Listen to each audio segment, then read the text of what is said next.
Okay, we could cheat and we could graph this in Desmos, right? That can help us find where it's 0, positive, and negative. But it's already factored for us. So the textbook's just trying to emphasize, look, if it's a polynomial, which means if it just has x to the fifth, x to the fourth, x to the third, no negative exponents, no square roots of x's or anything like that. If it's a polynomial, then we know it's only switching directions at these zeros. I mean, it's only switching, I shouldn't say that. It's only switching signs at 0, right? Going from positive to negative or vice versa, because polynomials have this nice shape to them, okay? So we got x plus 2, um, x plus 1, and x minus 5. It's all factored. Each of these terms are multiplying to each other. So that means we can quickly find the zeros of the polynomial by just solving what would make each parentheses equal 0. So x equals negative 2 is going to be a 0. I don't know exactly what this function is going to look like, but I know it has the potential of switching from negative to positive or vice versa right here at this point. Okay. And x plus 1, if I set that equal to 0 and solve, I get x equals negative 1. So there's another switching point right next door. And x minus 5, if x was to equal 5, that would cause that to equal 0. So those are the potential switching points. What you want to do is just test an x-coordinate in between just to see whether it's positive or negative. So I'm going to test an x-coordinate over here to the left of this first point. Let me do this in a different color. Let's test negative 3. If I plug in negative 3 into this function, I'll get the corresponding y-coordinate. So that's going to be negative 1 times negative 2, so that's positive 2.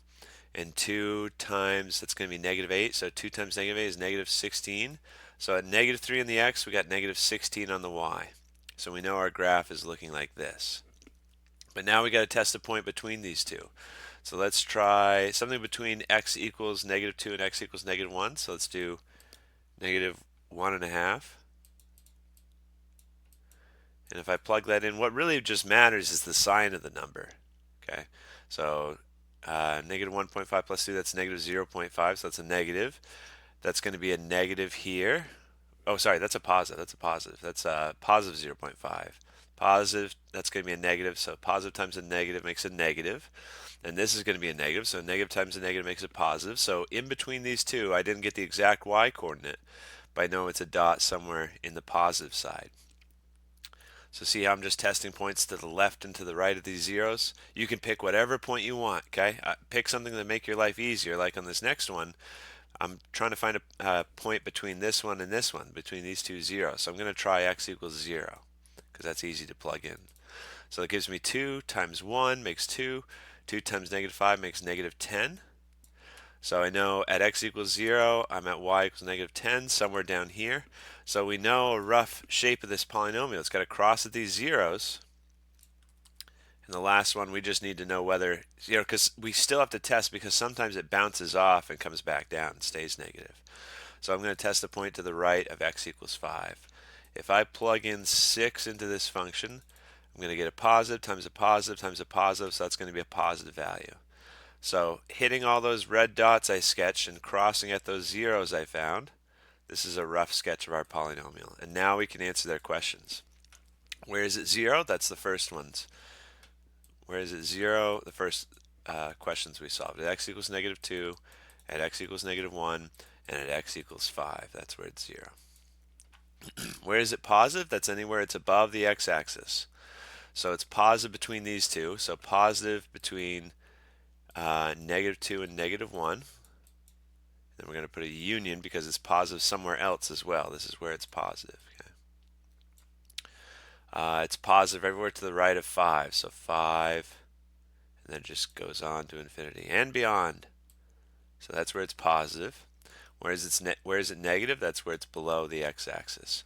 So it's negative all the way from negative infinity up to negative 2. And then it stops. And then it's positive here. So between negative 1, right here on the x-axis, and positive 5, it's also negative. Okay, so we've answered all the questions for that one.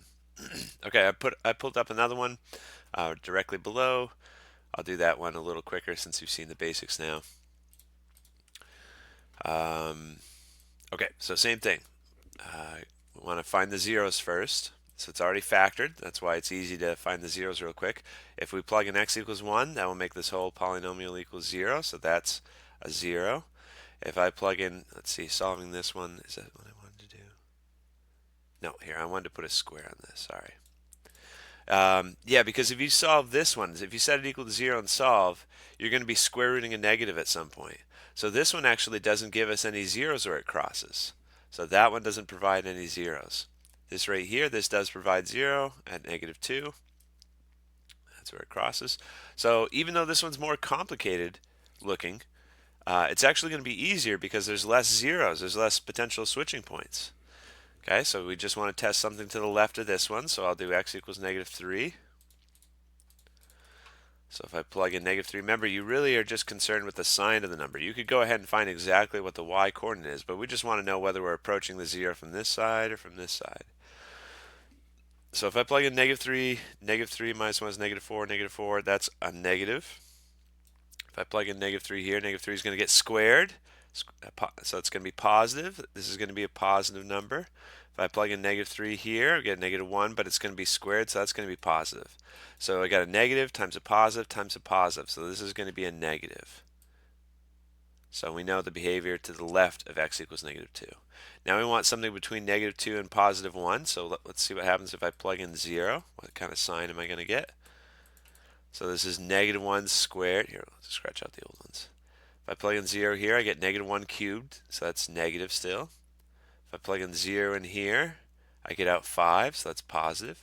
If I plug in 0 in here, I get a positive.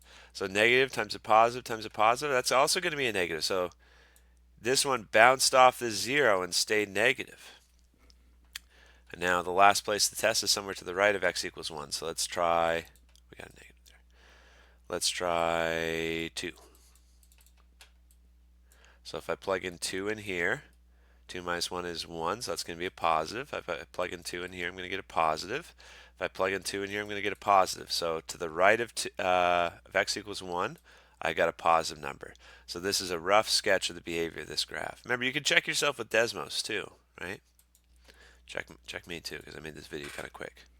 But now we know where it's negative and where it's positive. It's here, the zeros. It's at x equals -2 and x equals 1. That's all we got. Where it's negative,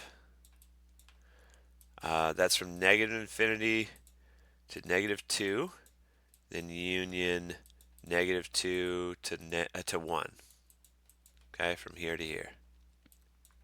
And then where is it positive? It's positive from 1 to +infinity.